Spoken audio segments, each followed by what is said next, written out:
All right. So I think, as many of you know, I'll be living in Japan throughout all of 2024. And one of the things you get to do when you are living in Japan is take advantage of these like special promotional events that they have for a lot of the intellectual properties that you're really into. And yeah, I went to the Chainsaw Man Cafe. I've seen the Spy Family movie in theaters, things along those lines. But today we have the very unique opportunity of being able to go to Osaka to see the Sailor Moon Museum.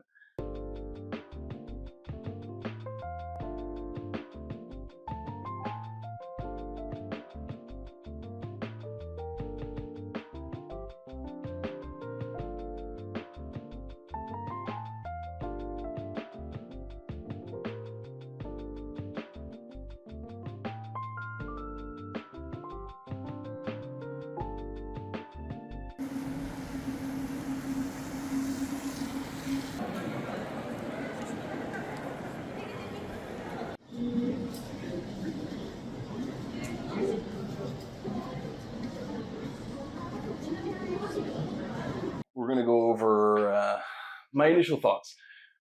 My thoughts about the Sailor Moon Museum. I'd seen videos before of the Sailor Moon Museum. It seemed super cool, one, that they would do it, and two, to really have a good selection of the breadth of Sailor Moon content and merchandise that's out there. There's a section of the replica weapons. There's a large room dedicated to all of the anime iterations of Sailor Moon. There's a bunch of manga panels. That room of the manga panels didn't do a whole lot for me, just because it was all glitterized, and it's like, I don't know, there wasn't any new content. It was just kind of like really pretty manga panels. But seeing stuff like all the uniforms for all the stage plays, that was super cool. They were just there, just really uh, in a really tangible way. Not that you can touch them, but like it made it feel real. Same thing with a lot of the merchandise that they had. Oh my god, some of this old merchandise from '93, and you know, really rare stuff, and all kinds of dolls and different things.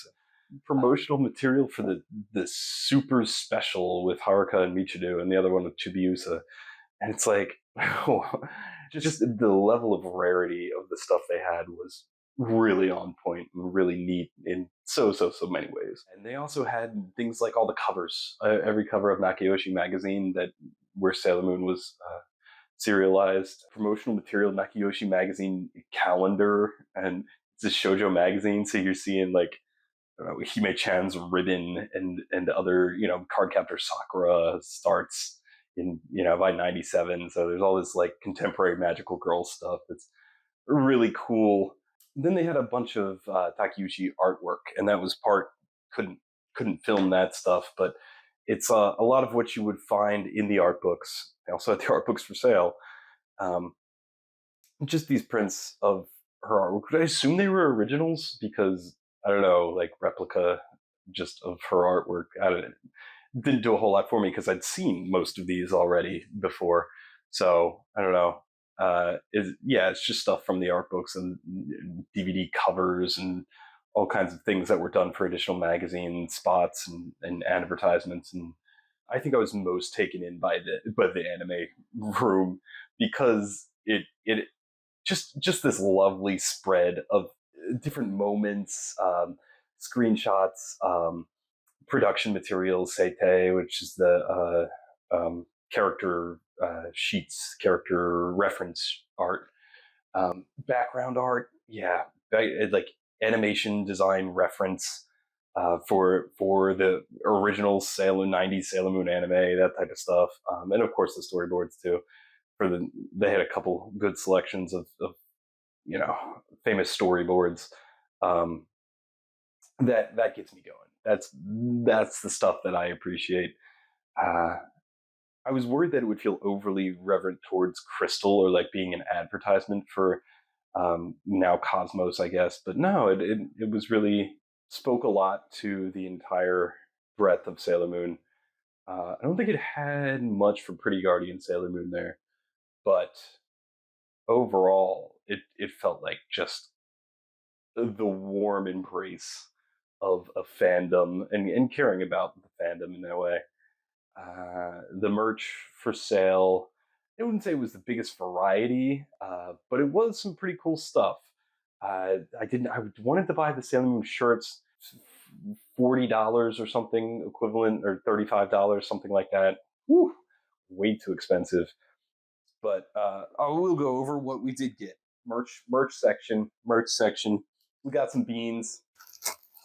You gotta love the beans.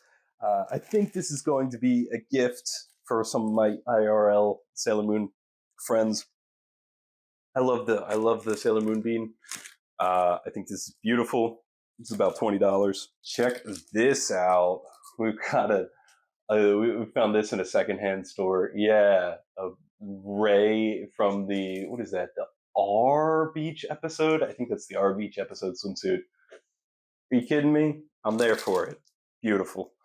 All right, 2 more beans. Are you ready for it? Are you ready for it? Yeah. There you go. Gotta have your Haruka Michiru beans. Oh, aren't they cute? Uranus and Neptune, just like little beans and put them together. Oh, man. Oh. These are at the Sailor Moon Museum, and they're like $6. I was like, yeah, I wanted to buy them all, but you know, we don't have money like that. I would like a full set of the beans. Let's see, what am I gonna rate? What am I gonna rate the Sailor Moon Museum experience?